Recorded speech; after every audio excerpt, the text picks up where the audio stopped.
Aviation's always been kind of a part of my life. So I had some downtime waiting to get into dental school or not. And I came up with this idea that maybe I could figure out a business model where that I could learn to fly a helicopter, have that helicopter pay for itself essentially, and have somebody train me.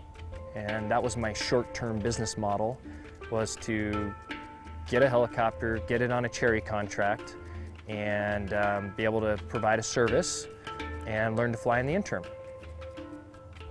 Didn't quite work out just like that. Wenatchee native Ryan McDonald is the owner of the local company Northwind Aviation. From 7 years in the Army to the US snowboard team to dropping out of dental school, his path to success is an interesting one. We'll learn more about Ryan's journey and the services he provides for farmers not only in north central Washington, but around the Pacific Northwest. I'm Kaitlin Hetterscheidt. Welcome to the NCWLIFE Magazine. So my first career was snowboarding. I spent about 10 years on the US snowboard team. Very privileged to be able to travel the world with friends and compete on the world stage. During that time, I was also in the military, had a couple small businesses for summer jobs and so forth. But when I decided that I was going to retire from the sport as a competitor, I knew I had to start my second career, something that was really going to be the main longevity of my life. And I went back to school in pre-dent. I was a chemistry and biology major, went back to school at Central Washington and started those studies. And during that process, one summer, while I was just waiting for all my paperwork and stuff for applying to school, I took a helicopter lesson. I'd previously been a private pilot and enjoyed flying. My neighbor was a pilot who introduced me to it. Knew I loved aviation. I was a skydiver and a demo jumper and a coach and stuff and that. With his experience in the air as a private pilot and skydiver, Ryan says this is when he developed his business plan. He set his sights on buying a helicopter while waiting to get into dental school. I started Northwind with a single aircraft in 2011. My whole intent was to learn to fly a helicopter, and just spiraled out of control from there. Yeah, so my family, as I started doing this, thought it was a pretty risky endeavor. My dad, who is a farmer and a builder, he thought, do you understand how expensive helicopters are? And you need to go talk to some guys that have been doing this a long time. It was a great idea, I think, but what really ended up happening is it just, I made some commitments, and then the aircraft didn't work out, and I was in way over my head. I didn't know what I was doing, but I just willed it to work and stuck with it. Put the customer first, found alternate ways to fulfill my contracts, and then found that I was financially in a hole with some commitments, and so I doubled down and said, okay, well, I'm going to do it twice as good next year, and just kept growing. And the next thing I knew, here I am 7 years later. I did not get into dental school the first time, and I never reapplied, and ended up down this path. And I just, the raw ambition of making it happen. I'm competitive by nature, and I really don't like failing, and I'd gone down this path, and so I just had to really will it to work. Working hard to realize his dream, Ryan was able to navigate the hardships as he worked on contract to dry cherries. He eventually became one of the largest agriculture operators in the Northwest. As I realized we were marching down this aviation path, I really was a subcontractor for another company, and that company had most of the state, and I was very happy doing that. It took a lot of the heavy lifting off of my shoulders. I didn't have to go book customers or anything, and I could just work for them. As things grew, we ended up actually buying that company out, and we ended up being the largest ag operator in Washington for helicopters. So the process of growing the company, was it stressful? Yes, it was super stressful. I've leveraged everything that I've ever done in my previous career and everything I'll ever do in the future, all against the opportunity to be able to do this.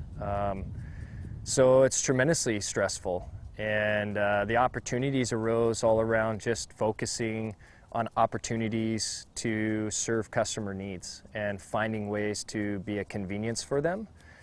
But from an operational standpoint, we expanded bases throughout the Pacific Northwest, and the idea there was that we would have a close base for all of our customers, not just the customers here in Wenatchee. So we have satellite operations that are fixed bases in Basin City, Zilla out of Yakima, Wenatchee, Chelan, Orville, and then down in Cottage Grove in Oregon.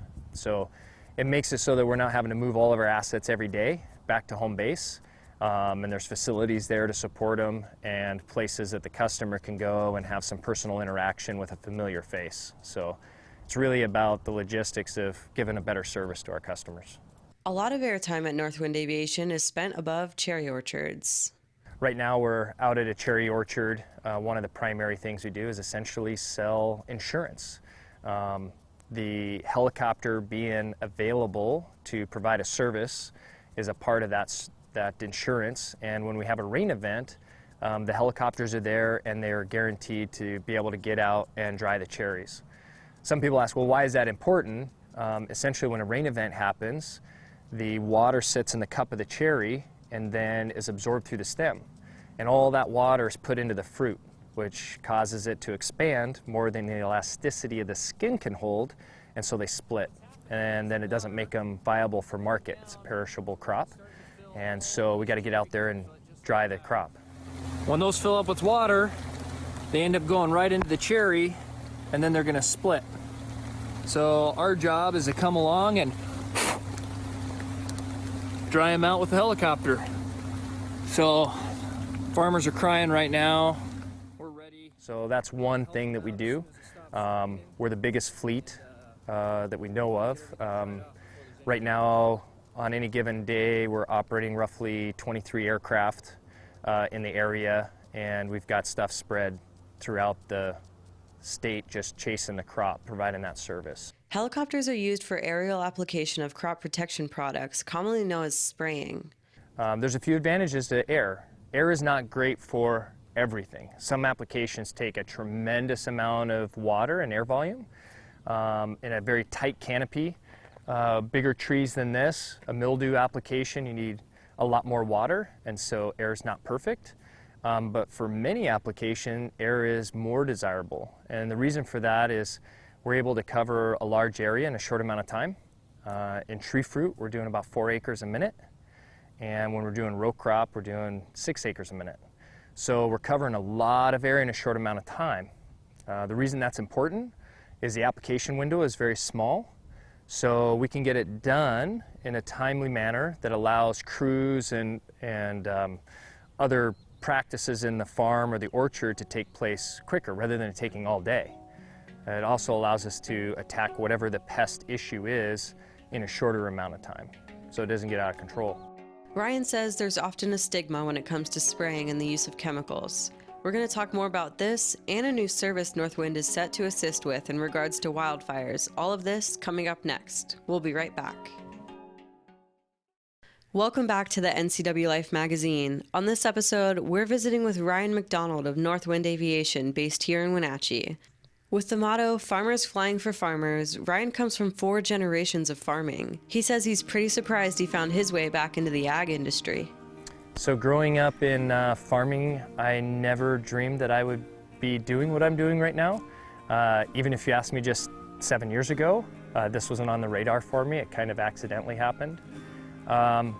But there's some cool things with that. You know, I grew up, we have a very small cherry orchard, about 4 or 5 acres, but we grew up, you know, working in the orchard. I had to pick up rocks, we picked and sorted. And one of the other aspects of that was that the helicopters came and dried our orchard.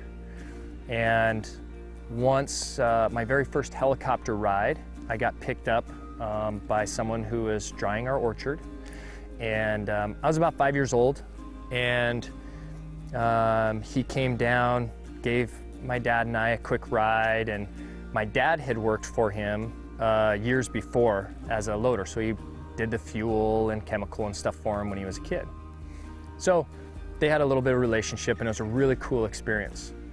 Now today, that individual is our head pilot, manages all the main training and checkouts for all of our pilots going in spring, and I have the great privilege to be able to work with him today, and he mentored me through a lot of this process as well. So kind of brought everything full circle in that sense.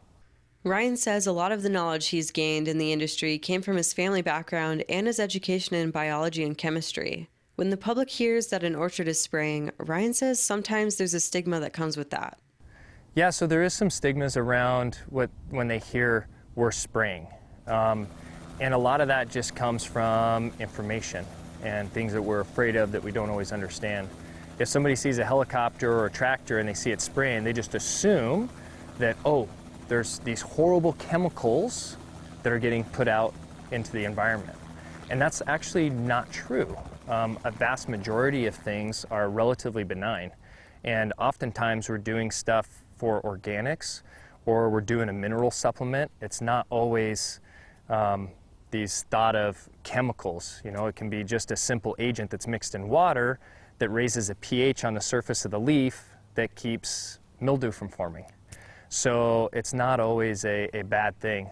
And then today's modern chemistry is really fragile.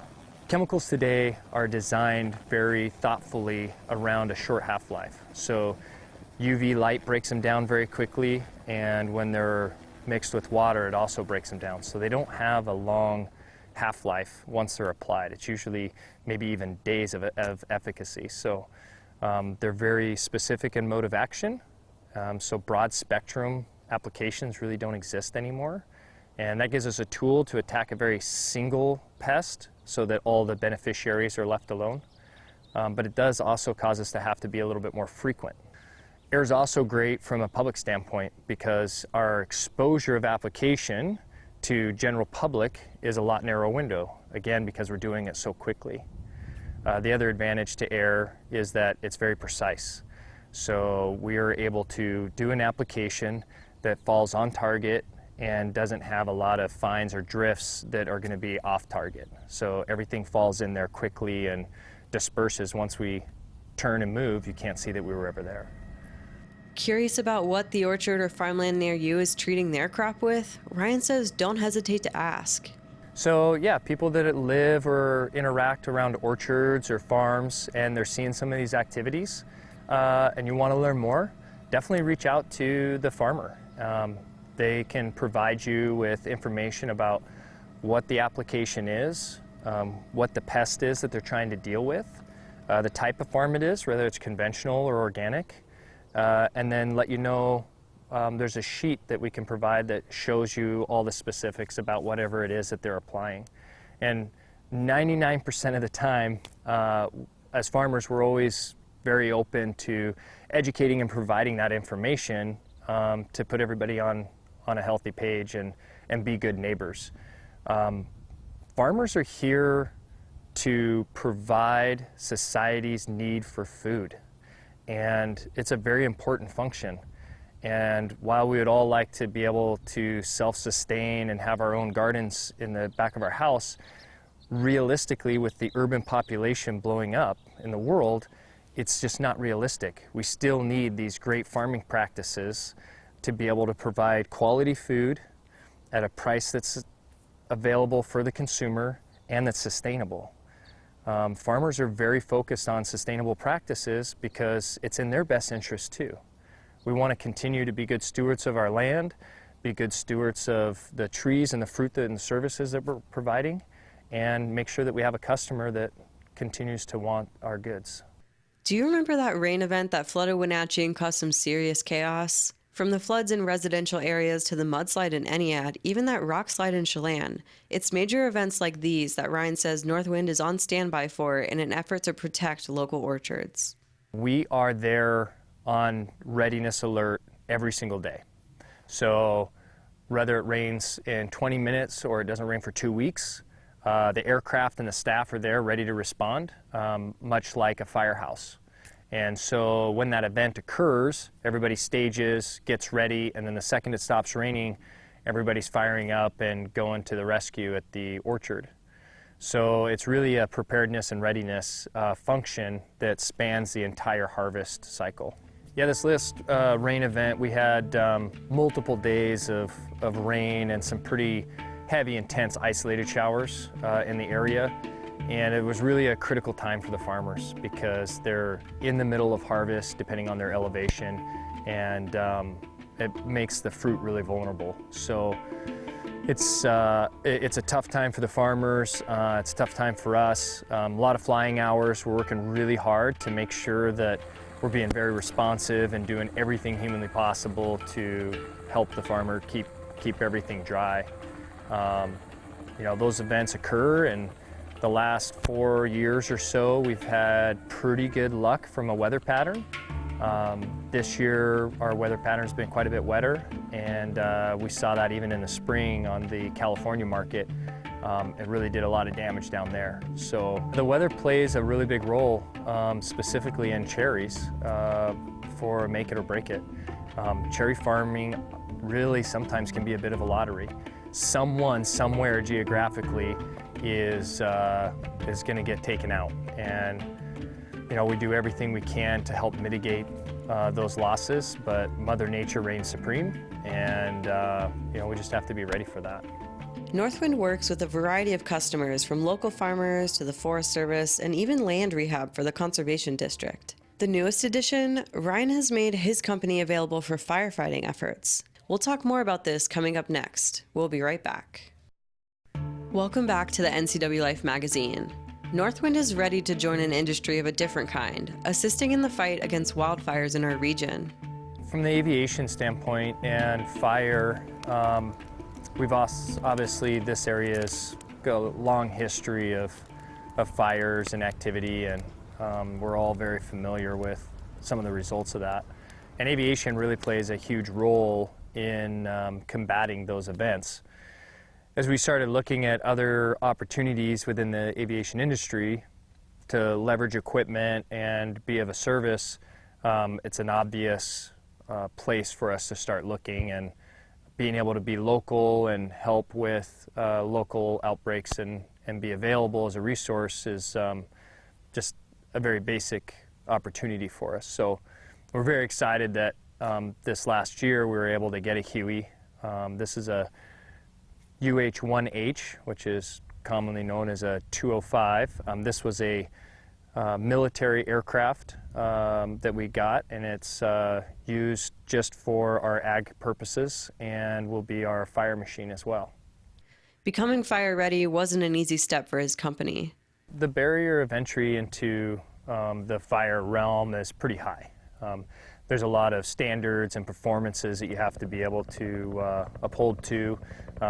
It's not something that you decide you're going to do today and get in next week. And so really it's been a year-long process for us, not only fully understanding the processes and contracting, making sure that our equipment and getting the acquisition of the equipment that we needed to fulfill that, and then having training regimens and personnel that are staffed and ready to respond when we do get that call. Ryan says in the event of a wildfire, his company would be contacted by the fire's governing agency if additional assets are needed. So air assets are handled in a couple different ways. The fire industry as a whole is governed by the agency and the land that it's on. And then those agencies contract full-time assets that are there throughout the calendar fire season, if you will. And then another asset to that is if they exceed the capabilities of those full-time assets, then they'll call up assets as well that are on a list.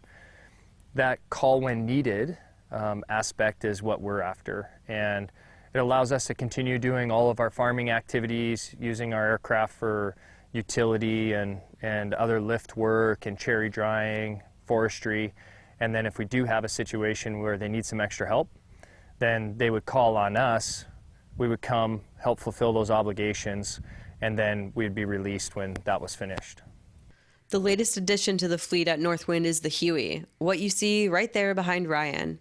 He says it's exciting to finally achieve his dream in owning this helicopter and to be able to have a versatile team that can adapt with the industry.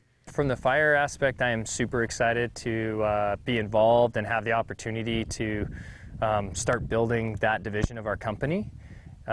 It's a very exciting area. Obviously, it's pretty high profile. The work can be challenging, and it's just exciting to be able to acquire some different equipment. Kind of mixes things up for us a little bit. You know, the Huey is an iconic aircraft, and the sound is unique. The capabilities are unique, and when I very first started in aviation, that was always a, you know, one of the big things on my vision board that I always wanted to get was to be able to have a Huey, and now we have a great opportunity to use one and have a great job for it. So. After his previous careers in the Army and on the US snowboard team, even skydiving, Ryan says the growth of Northwind has helped feed his need for adventure and inspiration. Flying still continues to be my favorite thing to do. I'm still active in the ski industry and still ski professionally, but the flying that we get to do in ag is very special. Just the way we get to manipulate the machine, and you need so much attention and the skill set, and everything is evolving every minute. It's always changing, so you're never just out there flying for hours on end in one direction. Every day, every turn, every field is different, and it's very demanding work, and so for me, that's what's so stimulating.